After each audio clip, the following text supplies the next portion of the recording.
The BYD Seal 06 GT, I think it's the best BYD Seal ever. It's, I think, better looking than the sedan version of this car. It's got more interior space, got a proper boot that you can actually use, put those rear seats down, you get a bunch of space, you can fit your surfboards in the back, fit your kids' bikes in the back, whatever. In addition to all that, guys, this thing is actually really, really nice, not just on the outside, but that interior looks extremely premium. BYD have confirmed that this is a global car. It's coming to Europe, it's coming to Australia, it's coming to, I think, about 50 different countries around the world. In China, the starting price is the equivalent of 28,700 Australian dollars, so about 17,000 US dollars. I estimate it's going to cost a lot more than that outside of China. Remember, they've got to make these in right-hand drive. They've got to have separate production lines, got to have separate kind of things done for international versions of the car. Then they've got to ship it around the world. They're going to pay distributorship fees. So there's lots of costs BYD have to add on. But I still think it'll be a really good price, probably similar price to the current BYD Seal. However, in China, the BYD Seal, well, it's more expensive. So this might actually be cheaper. In fact, the Seal is about 10% more expensive than the Seal 06 GT. So here's what BYD said, right? They said, young people's first GT, Seal 06 GT. It's officially launched. E-Platform 3.0 Evo is equipped with more than 100 core configurations as standard for the entire series. GT is trendy and fun. 100 core configurations as standard for the entire series. I've got no idea what that means. It means nothing, to tell you the truth. It uses BYD's Blade battery, not the new versions of the Blade battery, not the, unfortunately, Blade battery version 2.0. But anyhow, it comes with a 59.5 kilowatt hour battery in the shorter range version, which gives it 505 kilometers of CLTC range, so probably about 400 kilometers of WLTP range. But you can option it with a bigger battery. That's a 72.96, so let's say 73 kilowatt hour battery, giving it 605 kilometers of CLTC range, about 500 kilometers WLTP, or maybe just under that. Charging takes 20 minutes from 30% to 80%. That's pretty good, I think, 20 minutes from 30% to 80%. Not class leading, but not bad. However, interestingly, 10 to 80% takes 25 minutes. So I'm not sure how they've made this platform charge so much quicker, but 10 to 80% in 25 minutes is a really, really good charging speed.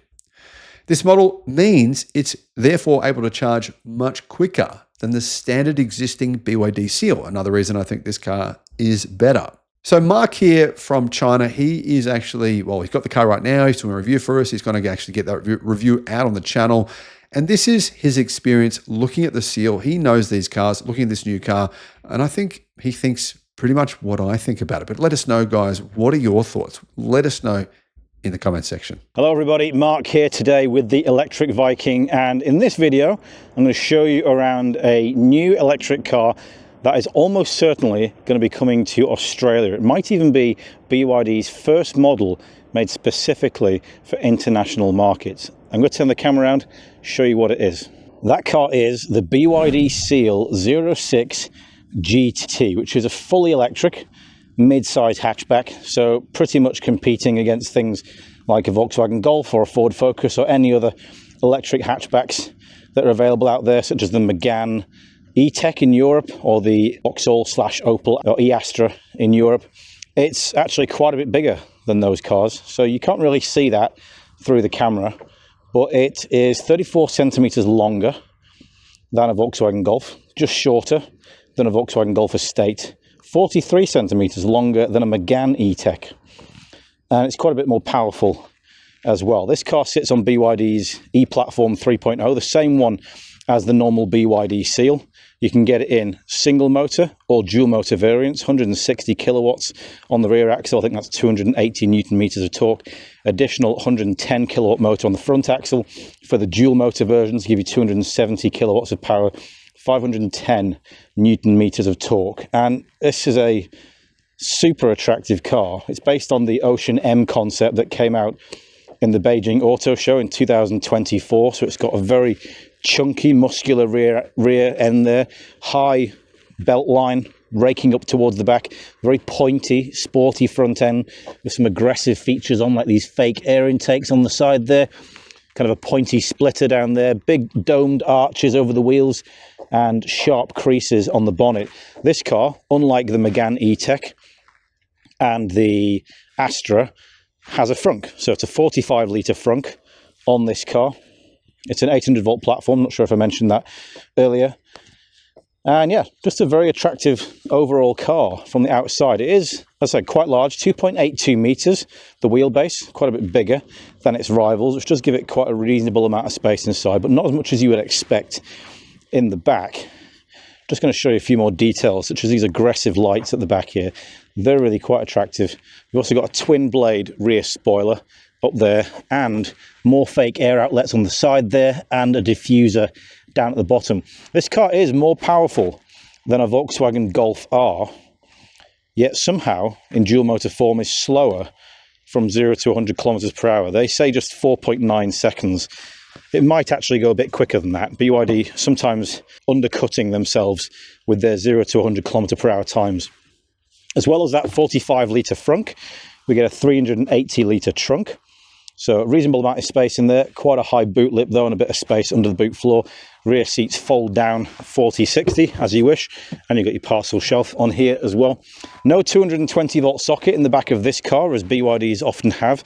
Instead, you can get 3.3 kilowatt AC discharge from here for camping equipment and things like that. Very exclusive event here in Newcastle. Saturday the 15th of March from 3 to 5 p.m. I'll be speaking here with just a couple of other speakers.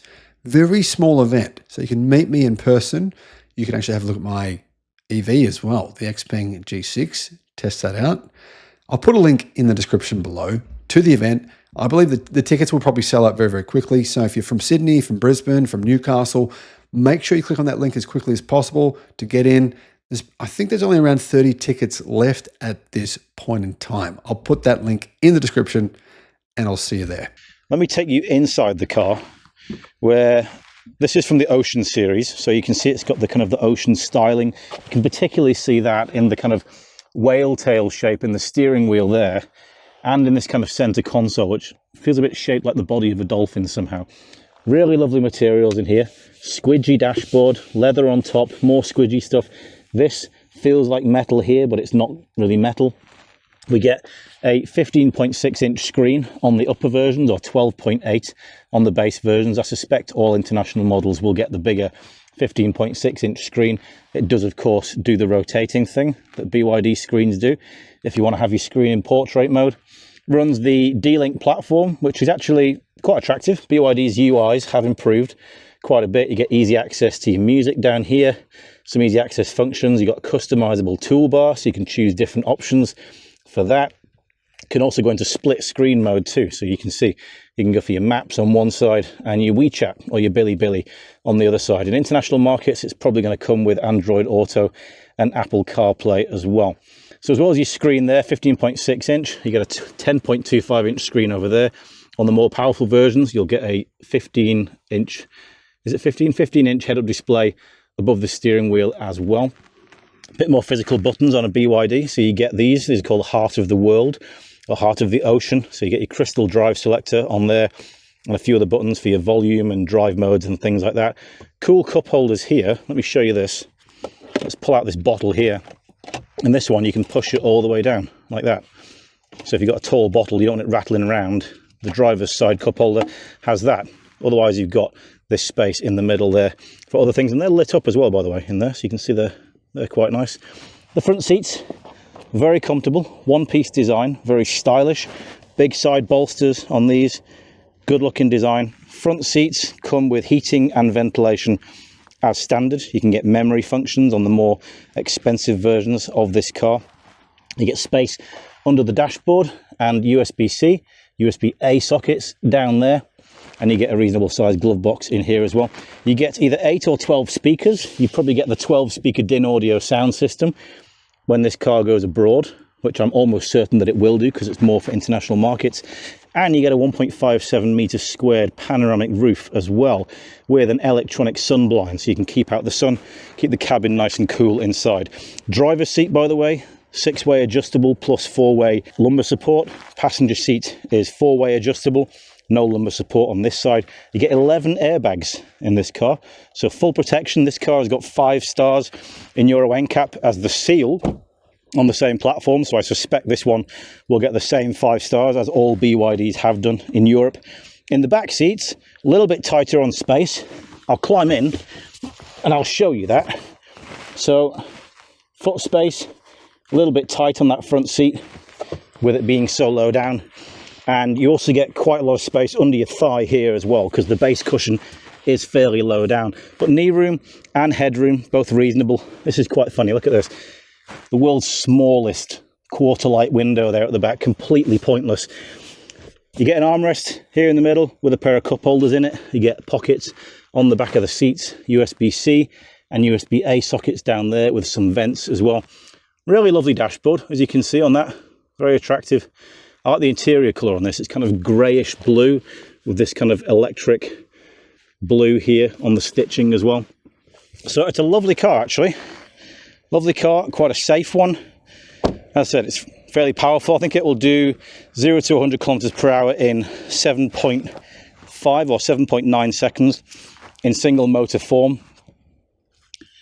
And this one, as you may have heard recently, will come, this one in particular is the slightly older version, so you don't get D-Pilot or God's IC on this. If you don't know what God's IC is, that is the hardware for BYD's autonomous tech. So on a car like this one, which isn't a Yangwang, isn't a Denza or one of the high-end BYDs, you'll just get 12 cameras and a bunch of other millimeter wave radars and sensors as well. This one will get God's IC with D-Pilot 100, which means it will do autonomous driving on the highway. They tell me it will be able to do automatic lane changes. We'll try that when I get hold of a BYD with D-Pilot 100 equipped. It will also be able to do, only in China though, some level of autonomous driving in the city as well.